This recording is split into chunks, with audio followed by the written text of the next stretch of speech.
Luck ఎవరికి ఎప్పుడు ఎలా కలిసొస్తుందో చెప్పలేం.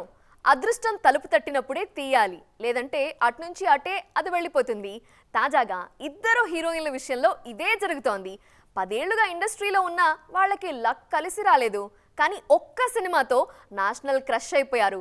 30 దాటాక వరుస ఛాన్సులతో అదరగొడుతున్నారు. తృప్తి దిమ్రి యానిమల్ తరువాత ఈమె పేరు దేశమంతా మారుమోగిపోయింది. మరీ ముఖ్యంగా బాబీ 2 అంటూ సోషల్ మీడియా షేక్ అయిపోయింది.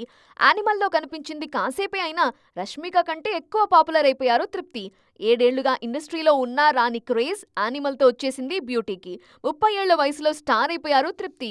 తాజాగా వికీ కౌశల్ హీరోగా, కరణ్ జోహర్ నిర్మిస్తున్న బ్యాడ్ న్యూస్ లో తృప్తి హీరోయిన్. అలానే భూల్ భులయ్యా 3, విక్కీ విద్యాక ఓ వాలా వీడియో, ధడక్ 2 లాంటి క్రేజీ సినిమాల్లో హీరోయిన్ గా నటిస్తున్నారు యానిమల్ బ్యూటీ.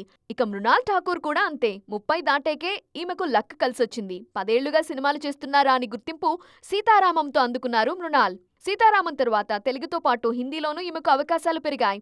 హాయ్ నాన్న ఫ్యామిలీ స్టార్తో ఇక్కడ స్టార్ అయిపోయారు మృణాల్. తాజాగా కల్కిలో చిన్న పాత్ర చేశారు. విశ్వంభరలోనూ నటిస్తున్నారు. హిందీలోనూ వరుస ఛాన్సులు మృణాల్కొస్తున్నాయి. మొత్తానికి 30 దాటాకే తృప్తి దిమ్రి, మృణాల్ ఇద్దరూ స్టార్స్ అయ్యారు.